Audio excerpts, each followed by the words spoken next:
قادیانیت، تکبیر، اللہ اکبر، اسلام، زندہ باد، شان رب رحمان، زندہ باد، عظمت نبی سلطان، زندہ باد، عظمت صحابہ اکرام، زندہ باد، اسلام، زندہ باد، عظمت قرآن، زندہ باد، جامعہ نداء الاسلام، زندہ باد، انجمن نداء الاسلام، زندہ باد، نعرہ تکبیر، اللہ اکبر، تاجدار ختم نبوت، زندہ باد، تاجدار ختم نبوت، زندہ باد، شیخ عبید الرحمان محسن صاحب۔ زندہ باد۔ أما بعد فأعوذ بالله السميع العليم من الشيطان الرجيم من همزه ونفخه ونفثه بسم الله الرحمن الرحيم أفرأيت من اتخذ إلهه هواه وأضله الله على علم وختم على سمعه وقلبه وجعل على بصره غشاوة فمن يهديه من بعد الله أفلا تذكرون۔ ہر دور میں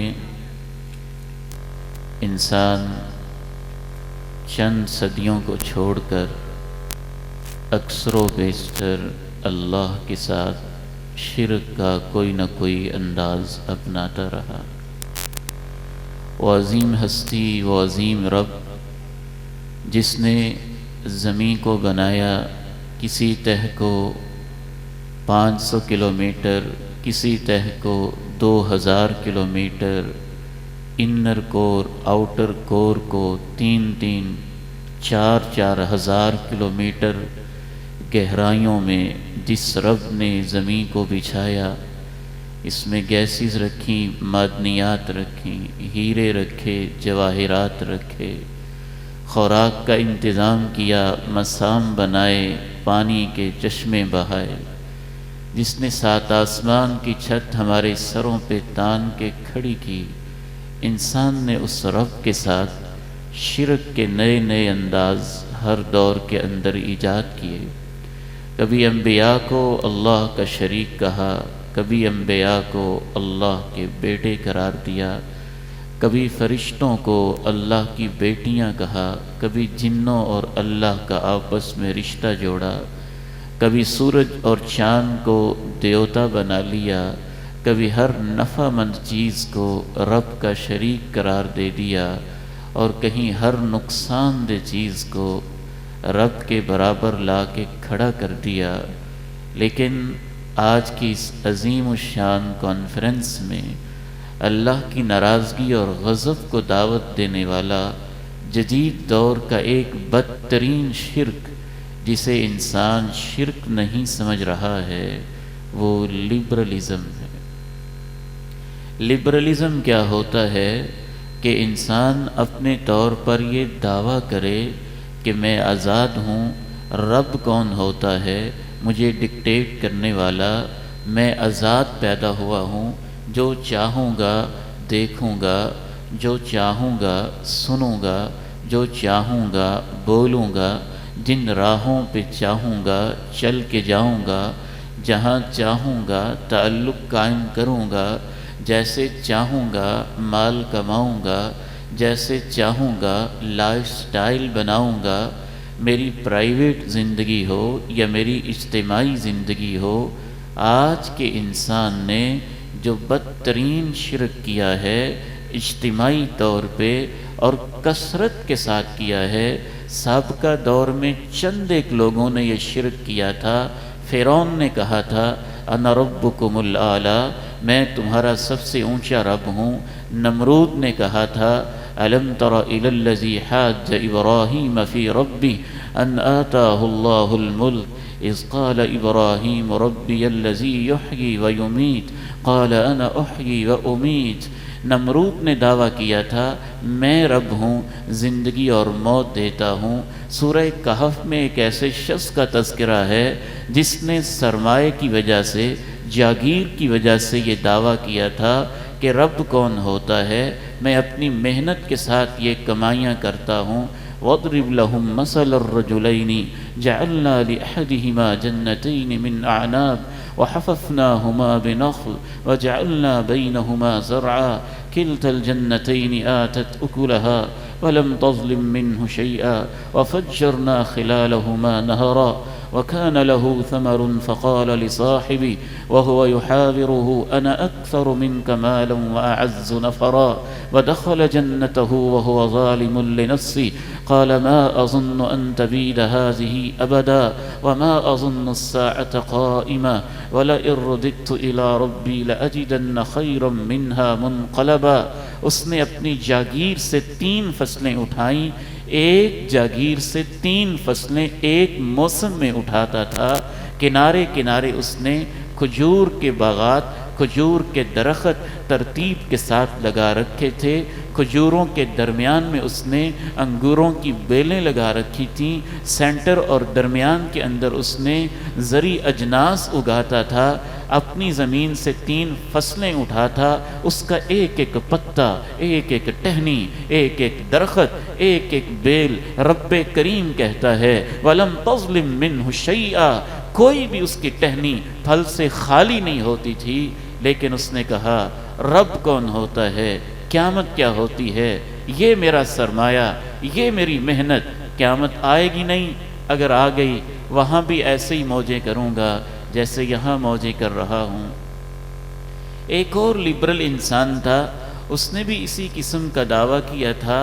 اس کو قرآن مجید میں اشارہ اس کی طرف کیا گیا اور نام بھی لیا گیا. ان قارون کان من قوم موسیٰ. قارون قوم موسیٰ میں سے تھا. اس نے سرمایے کی وجہ سے کہا انما اوتیتہ علی علم عندی.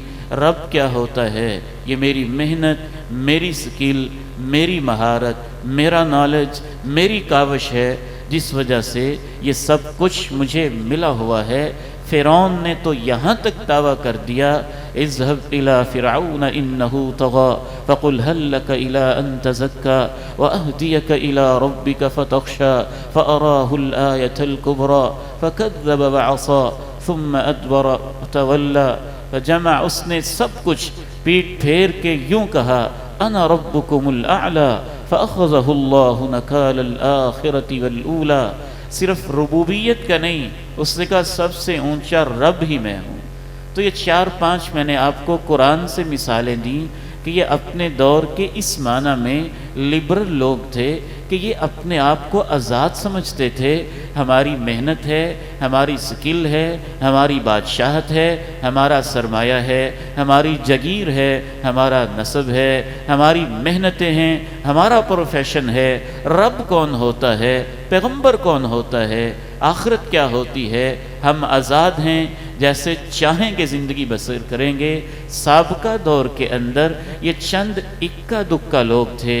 لیکن آج کے دور میں لبرلزم کو ایک ادارہ بنا دیا گیا ہے، ایک انسٹیٹیوشن بنا دیا گیا ہے، ایک فلسفہ بنا دیا گیا ہے، ایک آئیڈیا بنا دیا گیا ہے، ایک نظریہ حیات بنا دیا گیا ہے، ایک کوڈ آف لائف بنا دیا گیا ہے. اور انسانوں کے ذہنوں کے اندر یہ زہر بھر دیا گیا ہے کہ شاید لبرل ہونا، آزاد خیال ہونا کوئی عظمت کی نشانی ہوتی ہے. اس دور کے انسانوں کو معمولی سی چیزیں ملی تھیں. قارون کو سرمایہ ملا تھا، فرعون کو بادشاہت ملی تھی. سورہ کہف میں وہ جو آدمی تھا اس کو جاگیر ملی تھی، نمرود کو بادشاہت ملی تھی. تو انہوں نے رب کا انکار کیا اور اپنے آپ کو آزاد کہا. اور آج کے دور میں انسان کو ٹیکنالوجی ملی، اس نے زمین کے سینے کو چیرا، اس نے فضاؤں میں اڑانیں بھریں، اس نے سمندر میں تیراکیاں کیں، اس نے سورج پہ کمندیں ڈالیں، اس نے چاند پہ پہنچنے کی کاوشیں کیں، اس نے سورج سے سولر انرجی بنائی، اس نے چاند سے لونر انرجی بنائی، اس نے کائنات کے پرت کھولے، انسان کے ایک ایک راز کا انکشاف کیا، نئے نئے تحقیقات کے ادارے قائم کیے، ٹیکنالوجی کی دریافتوں کے ڈھیر لگا دیے. تو آج کے انسان نے بحیثیت مجموعی عملاً یا نظراً یہ دعویٰ کیا کہ رب کون ہوتا ہے. اور بعض ظالموں نے تو کتاب لکھ ماری، نعوذ باللہ، نام لیتے ہوئے بھی ڈر لگتا ہے.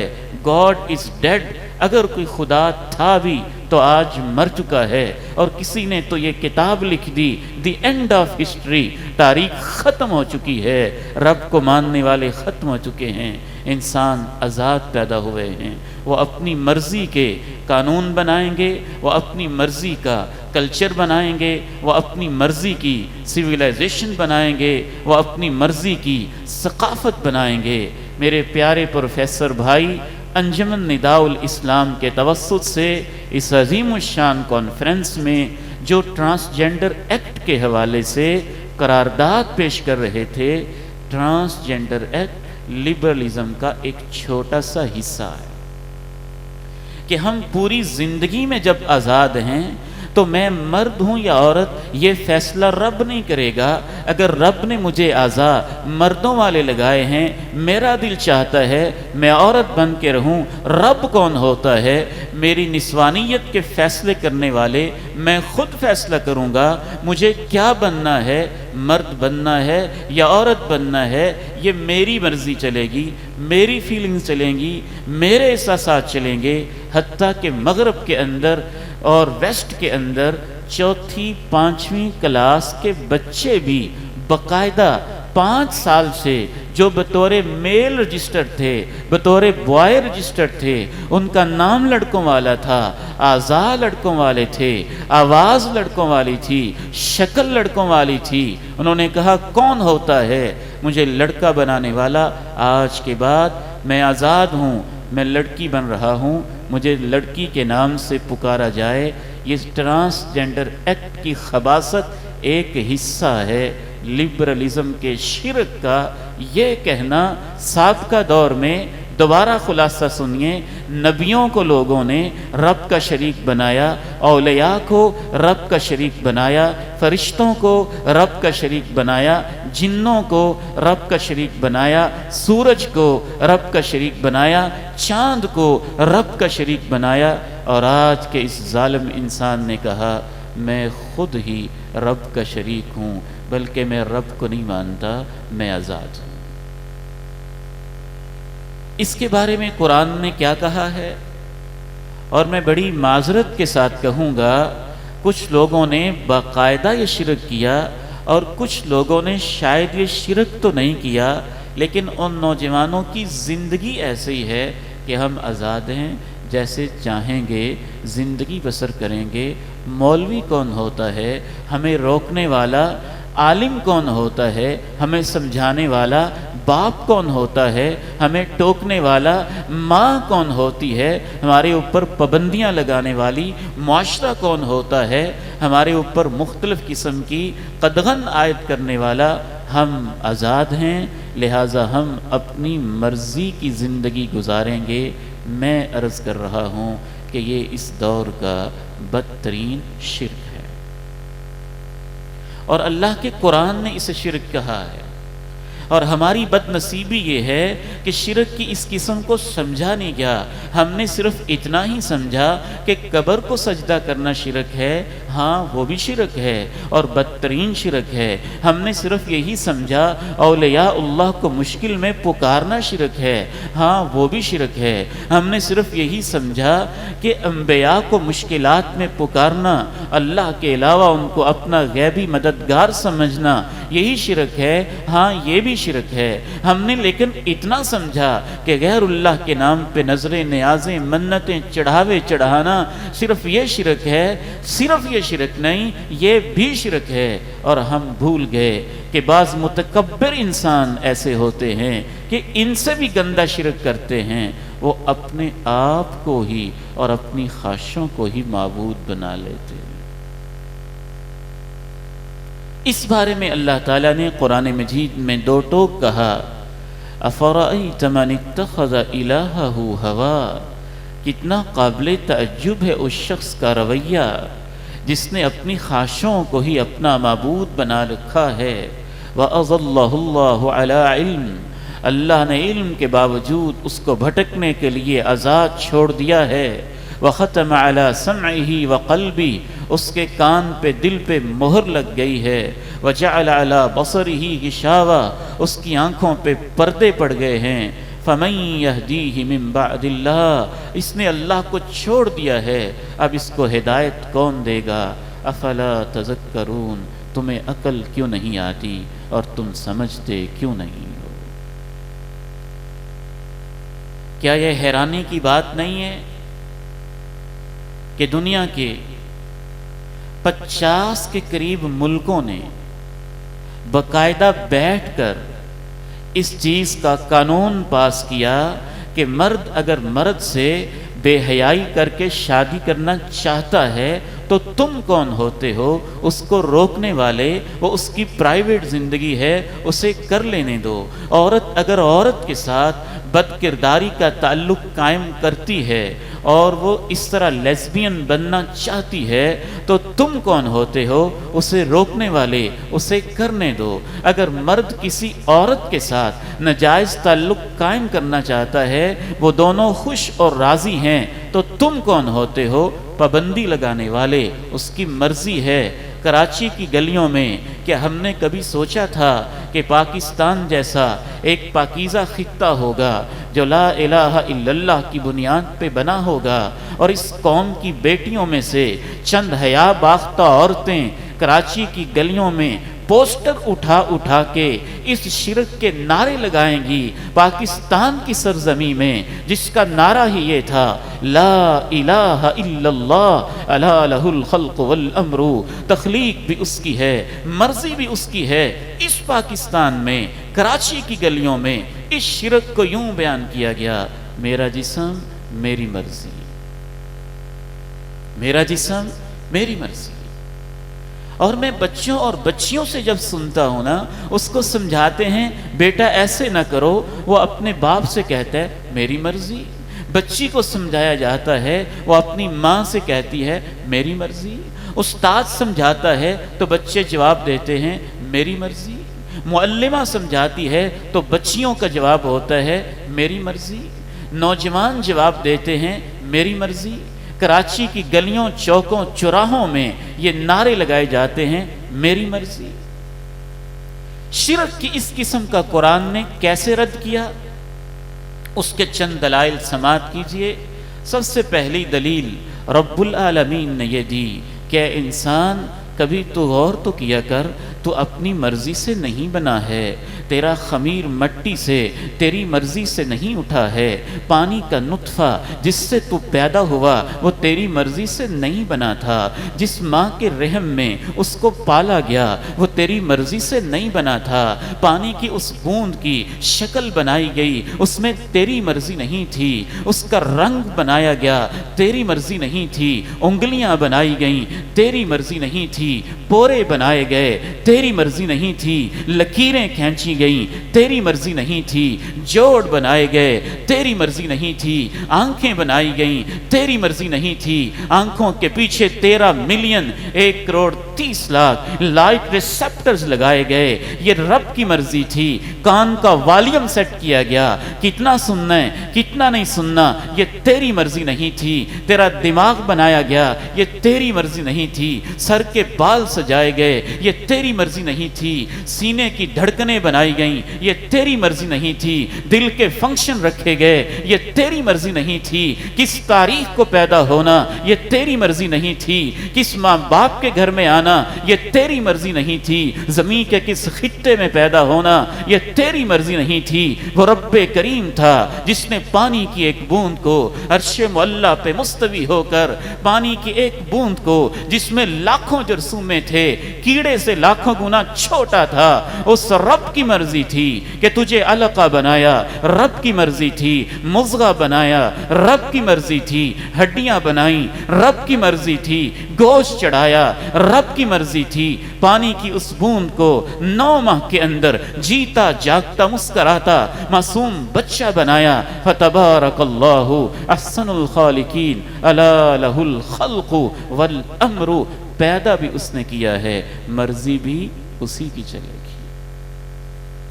پہلا جواب تو اللہ نے اس لبرل انسان کا، اس لبرلزم کا، اس آزادی کے نعرے کا، میرا جسم میری مرضی کے نعرے کا یہ رد کیا ہے جسم تیرا نہیں، جسم کا را میٹیریل بھی تیرا نہیں، جسم کی بناوٹ بھی تیری نہیں، جسم کی شکل بھی تیری نہیں، جسم کی رنگت بھی تیری نہیں، جسم کی صلاحیتیں بھی تیری نہیں۔ پانی کی بوند سے لے کے انسان بننے تک، پھر بچپن سے لے کے لڑکپن تک، لڑکپن سے جوانی تک، جوانی سے ادھیڑ عمر، ادھیڑ عمر سے بڑھاپے تک کا سفر رب کریم کے فیصلوں سے چلتا ہے۔ اس جسم کے اوپر بھی فیصلے کس کے چلیں گے؟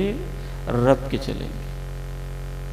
دوسری بات، اللہ تعالیٰ نے انسان کو یہ سمجھائی، جسم بھی رب کی مرضی سے بنا، تخلیق بھی رب کی مرضی سے بنی، اور پھر تیری زندگی کے روز و شب، لیل و نہار، صبحیں دوپہریں، شامیں اور راتیں، لڑکپن، بچپن، جوانی، ادھیڑ عمر، بڑھاپے کے سٹیجز بھی رب کی مرضی سے ہوئے۔ اگر تیری مرضی ہوتی تو ہمیشہ جوان رہتا، اگر تیری مرضی ہوتی تو 25 سال پہ رک جاتا، اگر تیری مرضی ہوتی 30 سال پہ سٹاپ کر لیتا، اگر تیری مرضی ہوتی تیری جوانی کبھی نہ ڈھلتی، اگر تیری مرضی ہوتی تو وہ گبرو جوان کبھی اس کے چہرے پہ جھریاں نہ پڑتی، اگر تیری مرضی ہوتی تو تیرے یہ سیاہ بال کبھی سفید نہ ہوتے، اگر تیری مرضی ہوتی تو جو 2 من کی بوریاں اٹھانے والا انسان تھا وہ کبھی اتنا کمزور نہ ہوتا کہ اب اس سے 1 گلاس نہیں اٹھایا جاتا، اگر تیری مرضی ہوتی وہ جو ہر وقت ٹر ٹر فر فر بولتا رہتا تھا کبھی اس کی زبان لڑکھڑاتی نہ، اگر تیری مرضی ہوتی تو کبھی بڑھاپے میں نہ جاتا، اگر تیری مرضی ہوتی تیری یادداشت نہ چھنتی، اگر تیری مرضی ہوتی تیرے اوپر بڑھاپے کی کمزوریاں طاری نہ ہوتی، اگر تیری مرضی ہوتی بڑھاپے کے اندر تیری پلکیں ڈھیلی نہ ہوتی، اگر تیری مرضی ہوتی بڑھاپے میں تیری کمر نہ جھکتی، اگر تیری مرضی ہوتی تیرے قدم کبھی نہ ڈگمگاتے، اگر تیری مرضی ہوتی تیری بصارت کبھی کمزور نہ ہوتی، اگر تیری مرضی ہوتی تیرا حافظہ تجھ سے کبھی بے وفائی نہ کرتا، اگر تیری مرضی ہوتی تو بڑھاپے کے اندر تو بچپن کی طرف کبھی نہ لوٹتا، کمزوری کی طرف کبھی نہ جاتا۔ وَمَن نُعَمِّرْهُ نُنَكِّسْهُ فِي الْخَلْقِ أَفَلَا يَعْقِلُونَ، تمہیں عقل کیوں نہیں آتی؟ ہم تمہیں لمبی عمر دے کے زوال کی طرف سفر کروا دیتے ہیں، تم ہوش کے ناخن کیوں نہیں لیتے؟ مرضیاں تمہاری ہیں یا اس خالق اور مالک کی ہیں؟ تیسرا جواب اللہ نے اس لبرلزم کے شرک کا یہ دیا جو اللہ کی ناراضگی کا اس وقت سب سے بڑا ذریعہ بن رہا ہے۔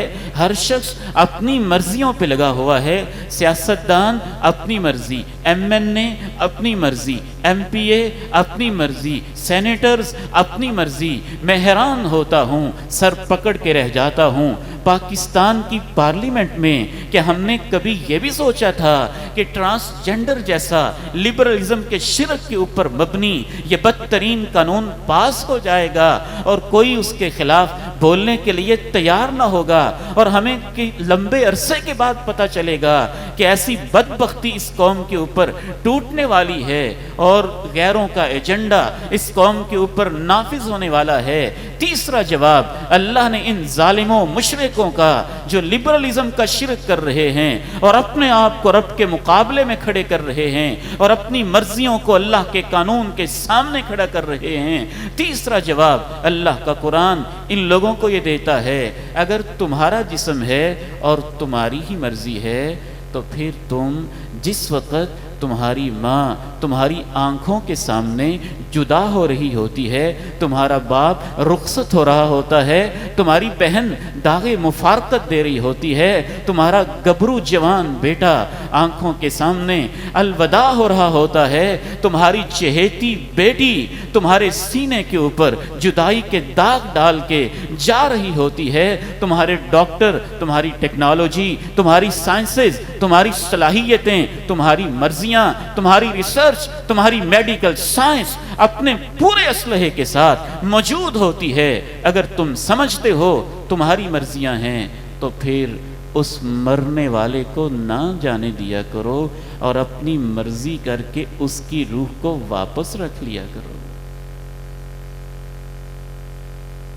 فلولا إذا بلغت الحلقوم وأنتم حينئذ تنظرون ونحن أقرب إليه منكم ولكن لا تبصرون فلولا إن كنتم غير مدينين ترجعونها إن كنتم صادقين ترجعونها إن كنتم صادقين. ایسے کیوں نہیں ہوتا کہ جب جان نکلتے نکلتے تم دیکھ رہے ہوتے ہو پاؤں اکڑنا شروع ہوئے, ایڑیاں ٹھنڈی ہو گئیں, پاؤں ٹھنڈے ہو گئے, پنڈلیاں ٹھنڈی ہو گئیں اور پنڈلی سے ٹکرانے لگی, مشکلیں آن پڑیں, اکڑنے لگیں, ران ٹھنڈے ہونے لگے, پیٹ ٹھنڈا ہونے لگا, سینہ ٹھنڈا ہونے لگا, نکلتے نکلتے تمہاری روح حلق تک آ کے پہنچ گئی, یہاں رک سی گئی. تم اپنی ساری شان و شوکت کے ساتھ یہ منظر دیکھ رہے تھے. فلولا ان کنتم غیر مدینین ترجعونها ان کنتم صادقین. اگر تمہارے اوپر کسی اوپر والی ہستی کی مرضی نہیں چلتی ہے, اس کی مرضی ہے اس کو لے کے جانا ہے, تم چاہتے ہو اس کو یہاں رکھنا ہے, تو پھر اس کی مرضی کو واپس کر کے روح کو رکھ لیا کرو.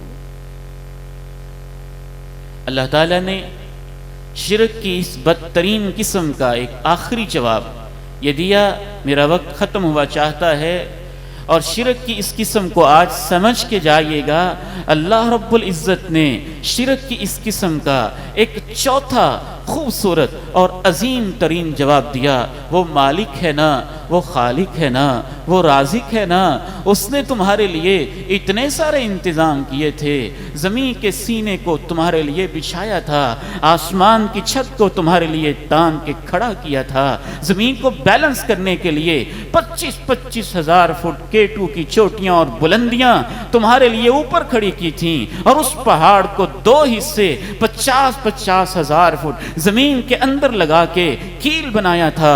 والجبال اوتادا, اس نے تمہارے لیے انار کے دانے یوں پرو پرو کے ایک پھل کے اندر سمیٹے تھے, پھر اس کے پردے لگائے تھے, پھر اس کی تہیں لگائی تھیں, پھر اس کو کور لگایا تھا, اس میں جوس بھرا تھا, اس میں سرخ رنگ بھرا تھا. محبت سے تمہارے لیے انگوروں کی کہیں بیلیں لگائی تھیں, کہیں آم کے پھل لگائے تھے.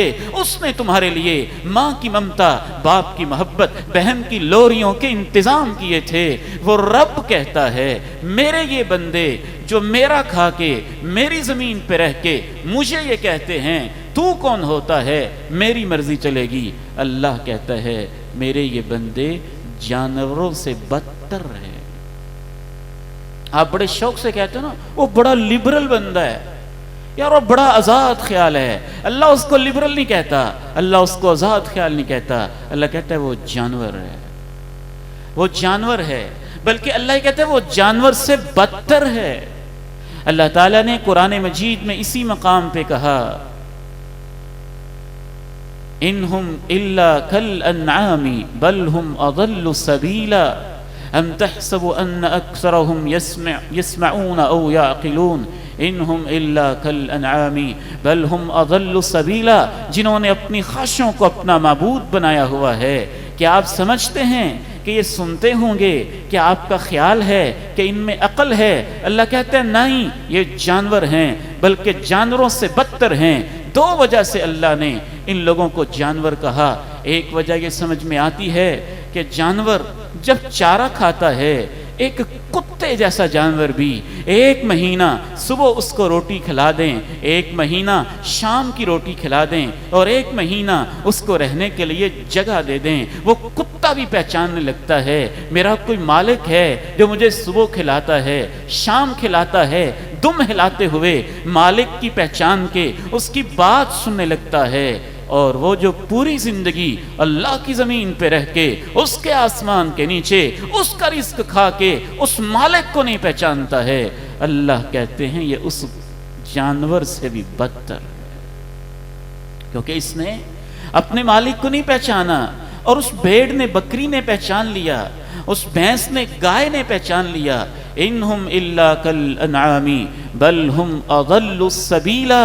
اور ایک 5واں اور آخری رد اللہ کا قرآن یہ کہتا ہے تم کر لو اپنی مرضیاں, ایک دن آنے والا ہے جب سورج بے نور ہو جائے گا، جب چاند گہنا جائے گا، جب ستارے جھڑ جائیں گے، جب زمین پھٹ جائے گی، جب آسمان شق ہو جائے گا، جب سمندروں میں آگ لگ جائے گی، جب پہاڑ چل پلیں گے، روئی کے گالوں کی طرح ہو جائیں گے، جب سب انسان مرے پڑے ہوں گے، ایک اللہ کی ذات ہوگی، الحی القیوم، جو ہمیشہ سے زندہ ہے، ہمیشہ رہنے والا ہے۔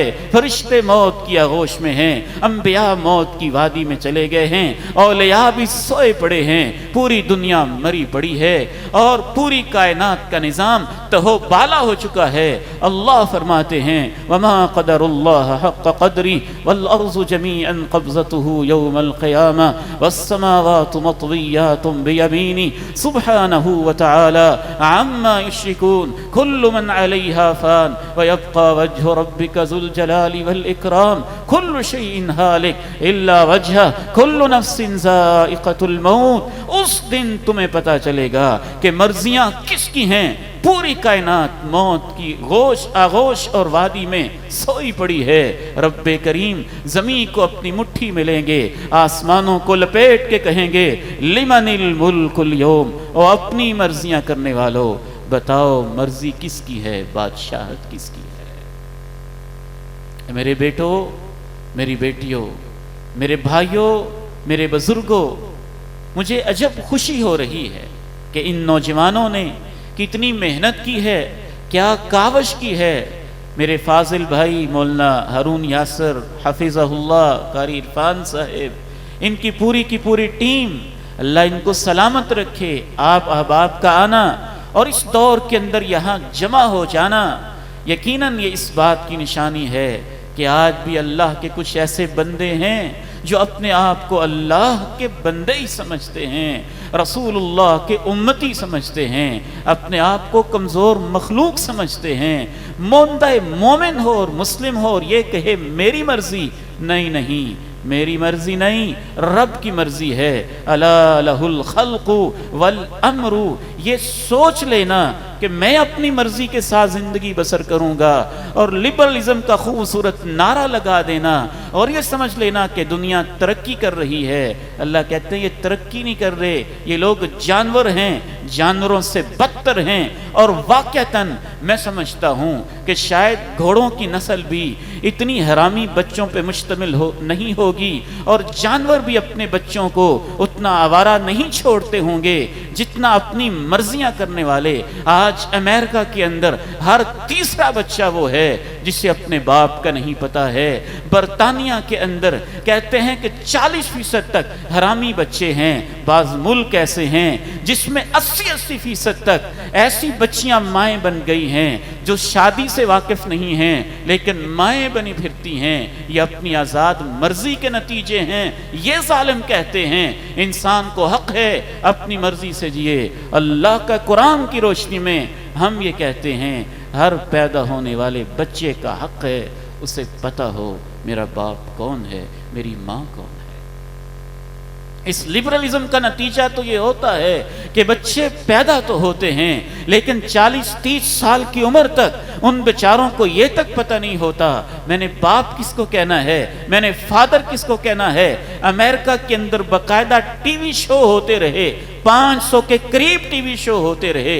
ایک پورے مجمع کے اندر اینکر پرسن ایک نوجوان کو بلاتا رہا اور ایک عورت کو بلاتا رہا، تیرے ساتھ اتنے لوگوں نے بدکاری کی تھی، آج یہ بچہ کہتا ہے میں اپنے باپ کو جاننا چاہتا ہوں، تو بتا تو صحیح اس کا باپ کون ہے۔ 18 کے 18 مردوں کا انکار کرنے کے بعد بھی وہ بیچارہ بچہ اپنے باپ کو پہچان نہ سکا۔ میرا جسم میری مرضی کا مطلب یہ ہوتا ہے کہ یہ معاشرہ جانوروں سے بدتر ہو جائے گا اور انسانوں کو اپنے باپ کی اور ماؤں کی بھی پوری طرح پہچان باقی نہیں رہے گی۔ اس لیے ہم اللہ کے بندے ہیں، اور یہ کہنا میری مرضی اگر غلبہ نفس ہو جائے، انسان گناہ کا احساس کر لے، اس سے برائی ہو جائے، معافیاں مانگے تو یہ گناہ ہوتا ہے۔ لیکن اگر وہ گناہ کرنے کے بعد کہ میری مرضی تم کون ہوتے ہو مداخلت کرنے والے؟ تو یہ شرک ہو جاتا ہے۔ اور اسی کو اللہ نے کہا افرأیت من اتخذ الہہ ہوا، کتنا قابل تعجب ہے اس کا رویہ جس نے اپنی خواہشوں کو اپنا الہ بنا لیا، جبکہ کلمہ کہ لا الہ الا اللہ، اللہ کے سوا کوئی الہ نہیں۔ عجیب ہے اس کا رویہ جس نے اپنے نفس کو اپنا الہ بنا لیا۔ وَأَضَلَّهُ اللَّهُ عَلَىٰ عِلْمٍ، اللہ نے اس کو گمراہیوں کے لیے چھوڑ دیا۔ وَخَتَمَ عَلَىٰ سَمْعِهِ وَقَلْبِهِ، اس کے کان اور دل پہ مہر لگا دی۔ وَجَعَلَ عَلَىٰ بَصَرِهِ غِشَاوَةً، اس کی آنکھوں پہ پردے پڑ گئے، وہ اللہ کی نشانیوں کو دیکھ نہ سکا۔ فَمَن يَهْدِيهِ مِن بَعْدِ اللَّهِ أَفَلَا تَذَكَّرُونَ، کون ہے کہ اللہ کو اس نے چھوڑ دیا ہے؟ اب اللہ ہی کو چھوڑ دیا تو اس کو ہدایت کون دے گا؟ تمہیں کیا ہو گیا ہے؟ تم ہوش کے ناخن کیوں نہیں لیتے ہو؟ اللہ ہم تیرے بندے ہیں، اپنی بندگی پہ ہمیں زندہ رکھنا، بندگی کی حالت میں ہمیں موت دینا، اور اپنے نیک بندوں میں روز محشر ہمیں شامل کر دینا۔ وآخر دعوانا ان الحمد للہ رب العالمین۔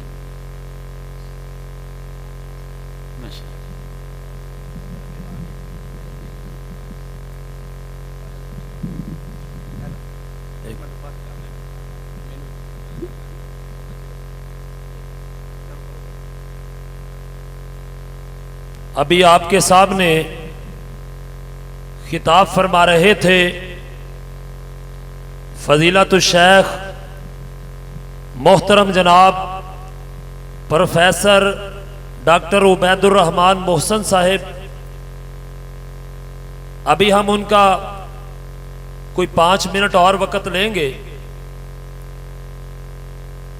مرکز نداء الاسلام کھڈیاں خاص، جس کی سالانہ کانفرنس کے اندر آپ احباب تشریف فرما ہیں، میں یہ بات بڑے اعزاز کی کرنے لگا ہوں کہ الحمدللہ مرکز نداء الاسلام ضلع قصور کی ایک عظیم درسگاہ ہے، جہاں پر دینی اور عصری علوم پڑھائے جاتے ہیں، اور الحمدللہ طلباء کو تقریر کے اندر، تحریر کے اندر پریکٹس کروائی جاتی ہے۔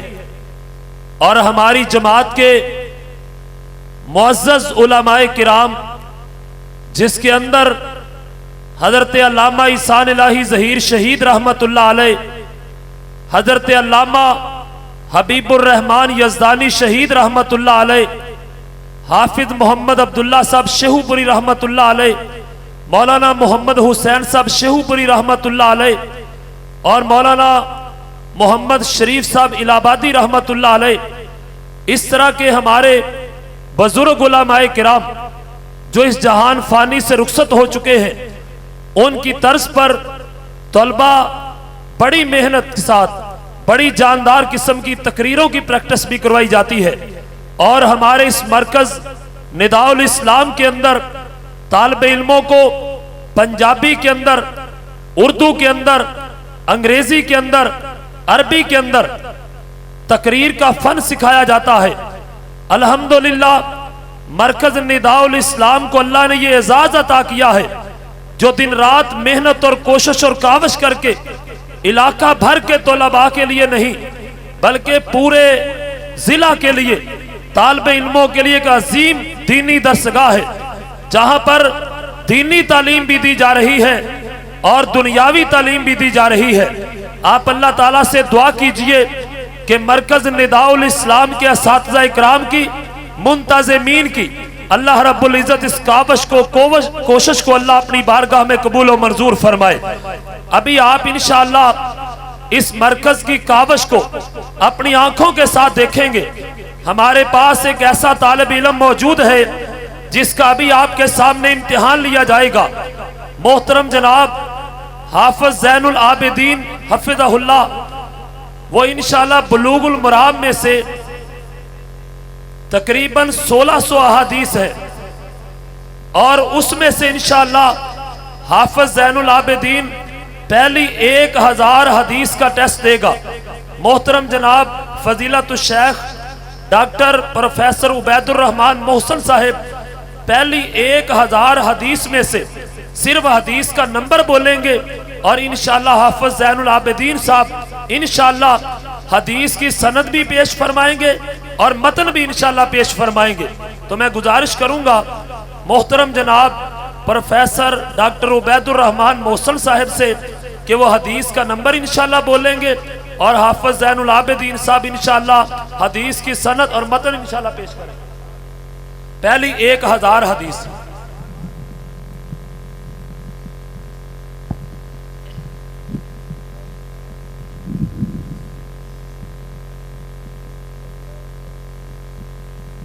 ٹیسٹ سے پہلے ہی مجھے اس بات کی بہت ہی مسرت خوشی محسوس ہو رہی ہے۔ ٹیسٹ تو بات کی بات ہے، بچے کا حوصلے کے ساتھ، ہمت کے ساتھ، کانفیڈنس کے ساتھ اس اجتماع میں بیٹھنا ہی اس بات کی علامت ہے کہ اساتذہ نے بھی بڑی محنت کی ہے اور بچے نے بھی بہت کاوش کی۔ آپ سب دعا کریں کہ اللہ تعالیٰ اس بچے کو شرح صدر نصیب فرمائے، ان کے اساتذہ کی محنت اللہ تعالیٰ قبول فرمائے، اور اس عظیم مرکز کو اللہ قیامت تک آباد فرمائے، اور جو یہاں کے مدرسین و منتظمین اور معاونین ہیں ان سب کو اللہ دنیا آخرت کی بے حساب برکتیں نصیب فرمائے۔ تو بیٹے میں آپ سے سوال کرنے والا ہوں، آپ ریڈی ہو جائیں، رب اشرح لی صدری پڑھ لیں۔ آپ مجھے سنائیں گے بسم اللہ الرحمن الرحیم، حدیث نمبر 183 183۔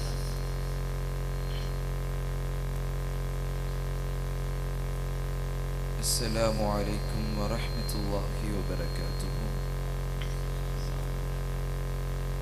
بسم اللہ الرحمن الرحیم، الحمد للہ رب العالمین وبہ نستعین، والصلاة والسلام على أشرف الأنبياء وسيد المرسلين وعلى آله وصحبه أجمعين ومن تبعهم بإحسان إلى يوم الدين، أما بعد۔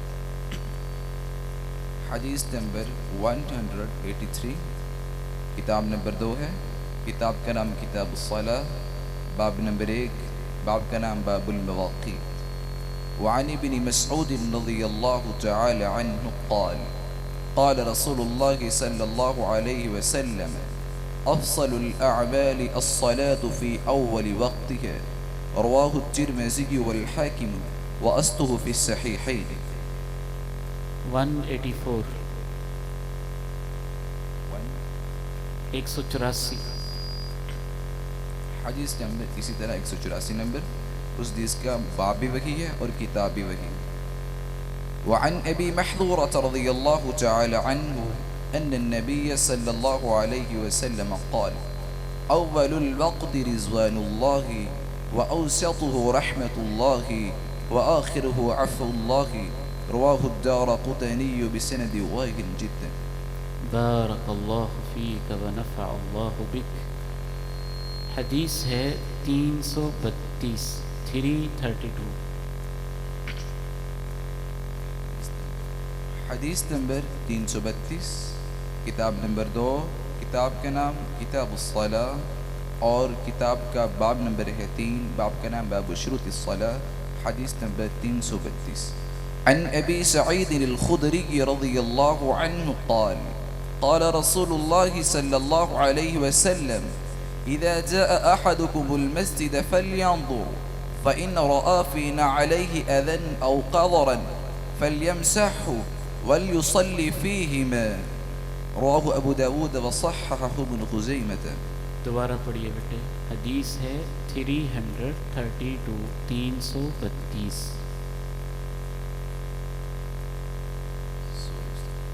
میں نے 232 نمبر سمجھا تھا جی حدیث نمبر 332 ہے، اور کتاب نمبر 2 ہے، کتاب کا نام کتاب الصلاة ہے، اور باب نمبر اس کا 7 ہے، باب کا نام باب صفت الصلاة۔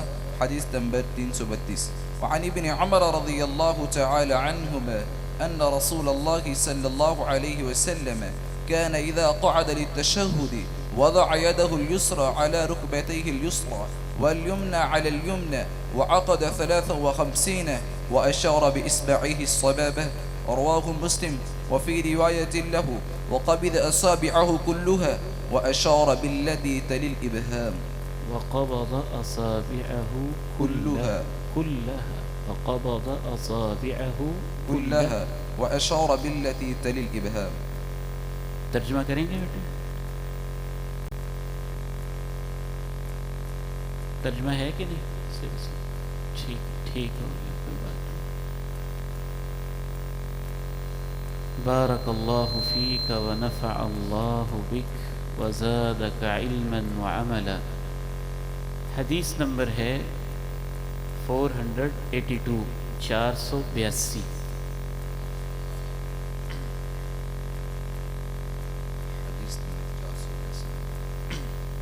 حدیث نمبر 482 کتاب نمبر 2. کتاب کا نام کتاب الصلاة اور باب نمبر 12 باب کا نام باب الجمعتی. حدیث نمبر 482 نمبر. وعن سمرة بن جندب رضي الله تعالى عنه أن رسول الله صلى الله عليه وسلم كان يقرأ في صلاة الجمعة والعيدين سبح اسم ربك الأعلى وهل أتاك حديث الغاشية. دوبارہ پڑھیں بیٹے. وعن سمرة بن جندب رضي الله تعالى عنه أن رسول الله صلى الله عليه وسلم كان يقرأ في العيدين وفي الجمعة سبح اسم ربك الأعلى وهل أتاك حديث الغاشية. یہ ہے بیٹے عن النعمان ابن بشیر. باقی ماشاءاللہ آپ نے بالکل صحیح پڑھی ہے. عن النعمان ابن بشیر رضی اللہ عنہ. یہ آپ سے آخری سوال ہے. اللہ آپ کو بہت برکت دے اور آپ کے لیے آسانی فرمائے. حدیث نمبر 869 ہے. 869. حدیث نمبر 869 کتاب نمبر 7. کتاب کا نام کتاب البیوع اور اس کے باب نمبر 4 ہے. باب کا نام باب الرخصة في العراية وبيع الأصول والثمار. حدیث نمبر 869. وعن ابن عمر رضي الله تعالى عنهما قال نهى رسول الله صلى الله عليه وسلم أن يبيع ثمر حائته إن كان نخلا بتمر كيلا وإن كان كرما أن يبيعه بزبيب كيلا وإن كان زرعا أن يبيعه بكل طعام. نهى عن ذلك كله. متفق عليه. أعد يا ولد أعد مرة أخرى. دوبارہ پڑھیے. ریپیٹ.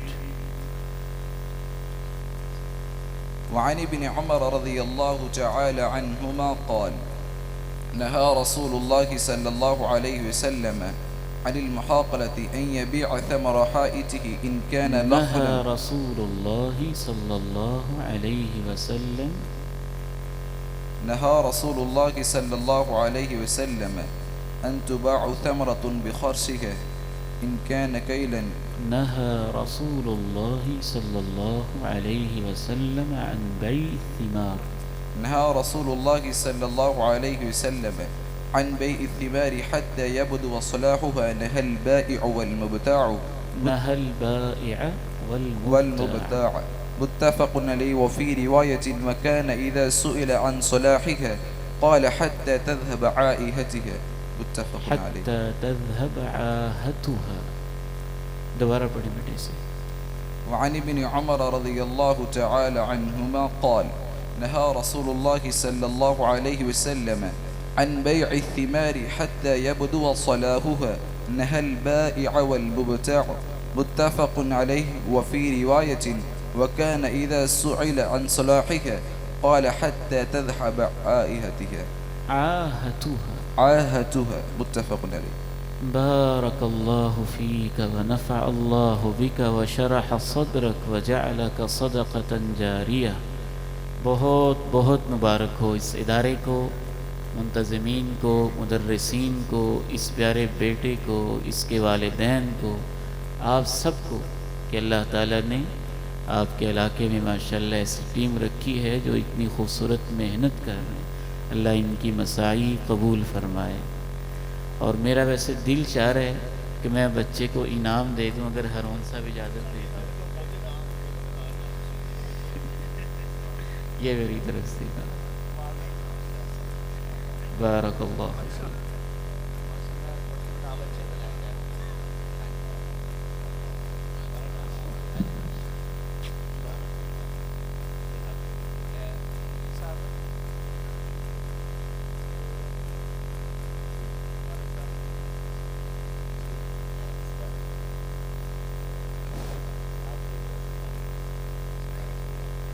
بارک اللہ فیک۔ ماشاءاللہ محترم بھائی حافظ زین العابدین صاحب نے بلوغ المرام میں سے پہلی 1000 احادیث کا ٹیسٹ دیا ہے۔